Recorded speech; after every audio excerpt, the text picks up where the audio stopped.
नमस्कार, जय श्री कृष्ण। भगवत गीता के सीरीज में आपका स्वागत है।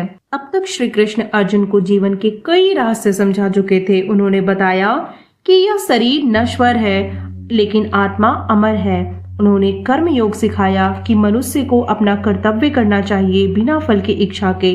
उन्होंने ध्यान और योग का मार्ग भी बताया, लेकिन अर्जुन के मन में अभी भी कई सवाल चल रहे थे। और सच कहें तो अर्जुन की यह स्थिति केवल अर्जुन की नहीं है, कई बार हमारे जीवन में भी ऐसा होता है।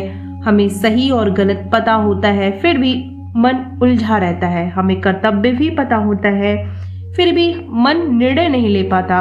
अर्जुन भी उसी उलझन में थे और तब श्री कृष्ण उन्हें केवल ज्ञान नहीं देते बल्कि ऐसा सत्य बताते हैं जिससे मनुष्य भगवान को महसूस कर सके। यहीं से आरंभ होता है ज्ञान विज्ञान योग।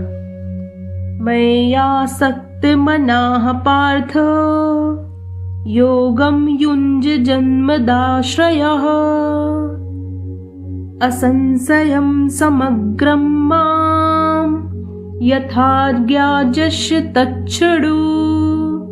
हे अर्जुन, यदि तुम अपना मन मुझ पे लगाकर मेरा आश्रय लेकर योग का अभ्यास करोगे तो तुम मुझे पूर्ण रूप से और बिना किसी संदेह के जान पाओगे। यहाँ भगवान केवल ज्ञान नहीं दे रहे, वे विज्ञान भी बता रहे हैं। ज्ञान का अर्थ है भगवान के बारे में जानना, लेकिन विज्ञान का अर्थ है भगवान को अपने जीवन में अनुभव करना।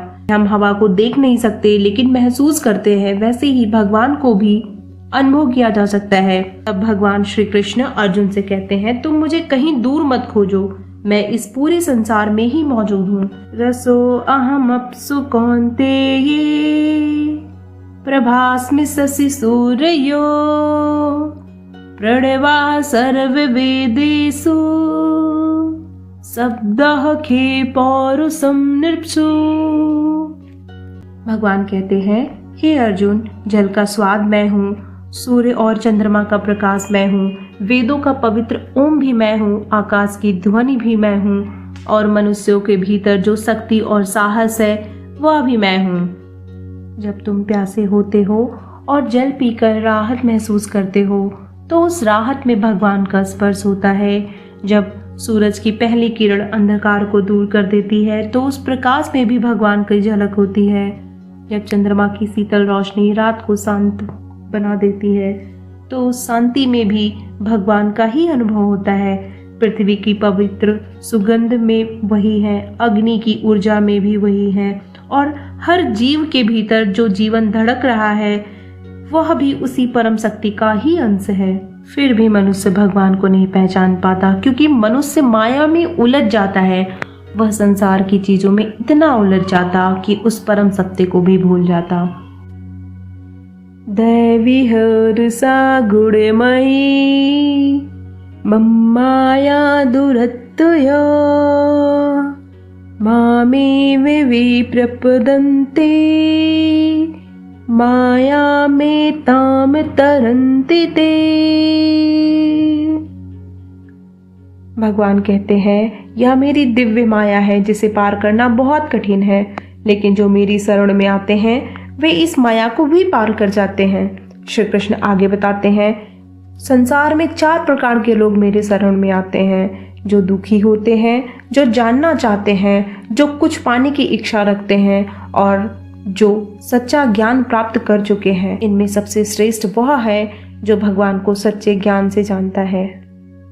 बहुनाम जन्म नामन्ते ज्ञानवान में मां प्रपद्यते वासुदेवः सर्वमिति सा महात्मा सुदुर्लभः।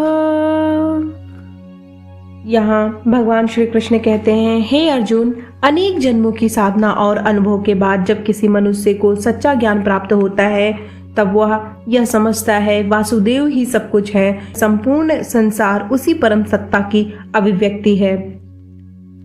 जब मनुष्य यह जान लेता है कि जिसे वह बाहर खोज रहा था वह सत्य तो हर जगह मौजूद है, प्रकृति की सुंदरता में, जीवन की हर धड़कन में और स्वयं उसके भीतर भी, तब उसके मन का भ्रम समाप्त हो जाता है, उसका अहंकार मिट जाता है और उसका जीवन भक्ति और समर्पण से भर जाता है।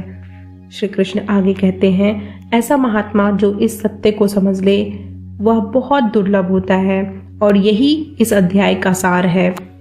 जब मनुष्य समझ लेता है कि यह पूरा संसार उसी परम सत्य का रूप है, तब उसका जीवन भय और भ्रम से मुक्त होकर ज्ञान से अनुभव की ओर और अनुभव से परम शांति की ओर बढ़ जाता है।